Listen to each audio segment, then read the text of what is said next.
নমস্কার বন্ধুরা, আজকে আমি বানাবো টক ঝাল মিষ্টি কাঁচা আমের আমসত্ত্ব। কোনো রকম রোদে দেবার ঝামেলা ছাড়া অল্প সময়ের মধ্যে ঝটপট তোমরা আমসত্ত্বটা তৈরি করতে পারবে, সেই রেসিপিটাই আজকে তোমাদের সাথে শেয়ার করব। আর যারা আমসত্ত্ব বানানোর একেবারে ঝামেলা মনে করো, তাদের কাছে একদম সহজ মনে হবে। তোমরা নিশ্চয়ই দেখেই বুঝতে পারছো যে আমসত্ত্বটা কতটা পরিমাণে পারফেক্ট হয়েছে। আশা করছি এই রেসিপিটা তোমাদের কাছে সহজ লাগবে আর ভালোও লাগবে। তাহলে চলো শুরু করি। কাঁচা আমের আমসত্ত্ব বানানোর জন্য সবার প্রথমে আমি এখানে নিয়েছি 2 কেজি কাঁচা আম। আমগুলোকে খুব ভালো করে ধুয়ে নিয়ে এসেছি। এবার বোটার সাইডটা এইভাবে কেটে ফেলে দিয়ে একটা পিলারের সাহায্যে আমি আমের খোসাগুলো আগে ছাড়িয়ে নেব।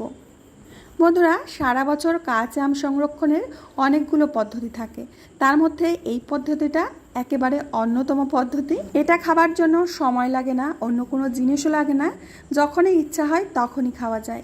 বাচ্চা থেকে বড় এমন কেউ নেই যে আমসত্ত্ব পছন্দ করে না। তো বন্ধুরা, কথা বলতে বলতে আমরা আমের খোসাগুলো এইভাবে ছাড়িয়ে নিয়েছি। এবার আমগুলো কেটে নেব। তো আমগুলো আমি ঠিক এইভাবে কেটে নিয়েছি, একটু পাতলা পাতলা করে, যতটা পাতলা সম্ভব করা ততটা পাতলা করে কেটে নিতে হবে। আর অবশ্যই আমের আটিগুলো ফেলে দিতে হবে। এখন আমগুলোকে আমি একটা কড়ার মধ্যে নিয়ে নিচ্ছি। এবার বাটি মেপে আমি এখানে জল দেব। প্রথমে 1 বাটি জল দিয়ে দিচ্ছি, তারপরে আরও হাফ বাটি মতো জল আমি এখানে দিয়ে দেব। টোটাল আমি 1.5 বাটি জল এখানে দিয়ে দিচ্ছি। এবার ঢাকনা দিয়ে ঢেকে আমগুলোকে সিদ্ধ করে নেব। প্রায় 7 থেকে 8 মিনিট সময় নিয়ে আমগুলো আমি সিদ্ধ করে নিয়েছি। দেখতেই পাচ্ছ আমের টুকরোগুলো একেবারে গলে গিয়েছে। তো এখন এই আমগুলোকে আমাদের ছেঁকে নিতে হবে। আম ছাকার জন্য আমি ঠিক এরকম একটা ছাঁকনি নিয়েছি, আর ছাঁকনির মধ্যে একটা করে আম সিদ্ধ আমি দিয়ে দিচ্ছি। আর আম সিদ্ধর কালারটা কত সুন্দর হয়েছে দেখতে পাচ্ছ। এবার আমি একটা স্প্যাচুলার সাহায্যে চেপে চেপে আমগুলোকে ছেঁকে নেব। আমটা অবশ্যই ছেঁকে নিতে হবে, কারণ আমটা না ছাকলে আমসত্ত্বটা একেবারে মসৃণ হবে না। আমরা একেবারে কম খরচে বাজারের মতো আমসত্ত্ব তৈরি করব। তো দেখতে পাচ্ছ আমটা ছাকার পরে আম থেকে এরকম আঁশ বেরিয়েছে। তো এই আঁশগুলো ফেলে দিতে হবে।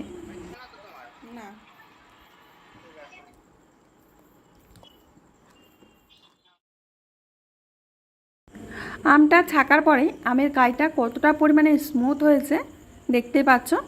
এখন এই আমের কাইটা আমরা একটা কড়ার মধ্যে দিয়ে দিচ্ছি।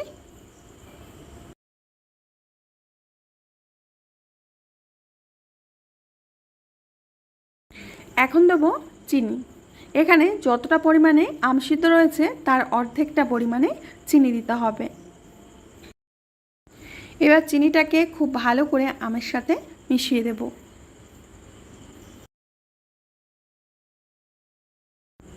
এখন কড়াইটাকে নিয়ে আমরা গ্যাস ওভেনে বসে গ্যাসটাকে জ্বালিয়ে দেব। এবার আমের কাইটাকে জাল করে নেব। বন্ধুরা, তোমরা এইভাবে আমসত্ত্ব বানিয়ে কৌটা ভরে সারা বছরের জন্য সংরক্ষণ করতে পারবে। এতটাই সহজ লাগবে আজকের রেসিপিটা। তো এর মধ্যে আমরা দিয়ে দেব পরিমাণ মতো লবণ। লবণটা না দিলে কিন্তু আমসত্ত্বটা খেতে ভালো লাগবে না, এর জন্য পরিমাণ মতো লবণ দিয়ে দিতে হবে। লবণটা দিয়ে আমরা আবারও জাল করে নেব।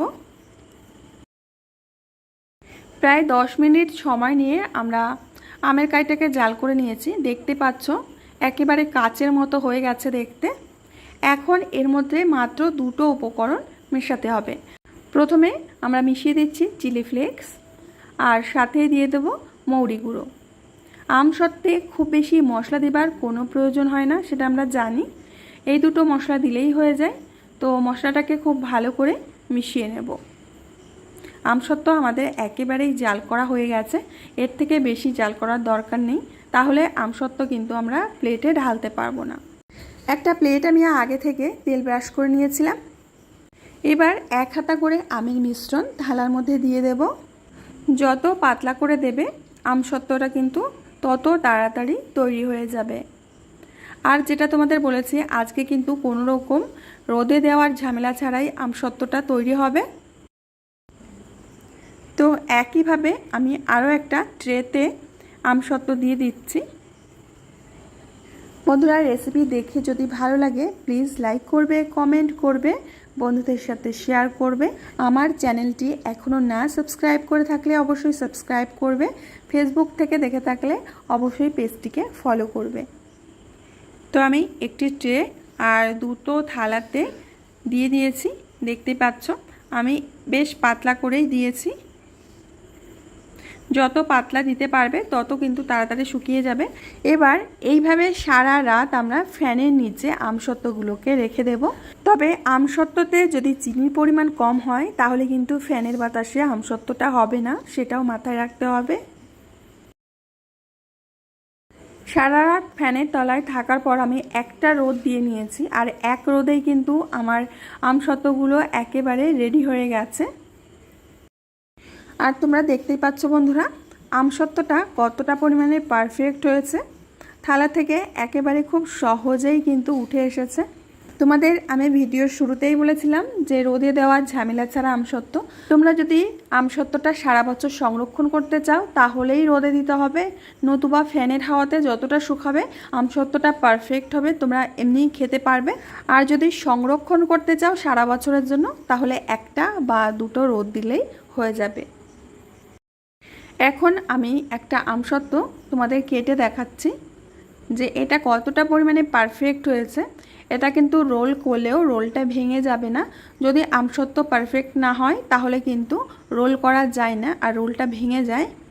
তো আমি তোমাদের একটু রোল করে দেখাচ্ছি। দেখতেই পাচ্ছ যে কতটা ইজিলি আমসত্ত্বের রোলটা রেডি হয়ে গেছে। এই দেখো। তো বন্ধুরা, সবচাইতে কম উপকরণে কম সময়ের মধ্যে কাঁচা আমের টকঝাল মিষ্টি আমসত্ত্ব তোমরা বানিয়ে সারা বছর সংরক্ষণ করে খেতে পারবে। তো বন্ধুরা, আশা করছি আজকের কাঁচা আমের আমসত্ত্ব রেসিপিটা তোমাদের অনেক ভালো লেগেছে। ভালো লাগলে বন্ধুদের সাথে শেয়ার করবে, লাইক করবে, কমেন্ট করবে। আমি আজ এখানেই বিদায় নেব, আবার দেখা হবে নতুন রেসিপির সাথে। ততক্ষণের জন্য সবাই ভালো থেকো, সুস্থ থেকো, সকলকে সুস্থ রেখো। কমেন্টে অবশ্যই জানিও যে আজকের রেসিপিটা তোমাদের কেমন লেগেছে।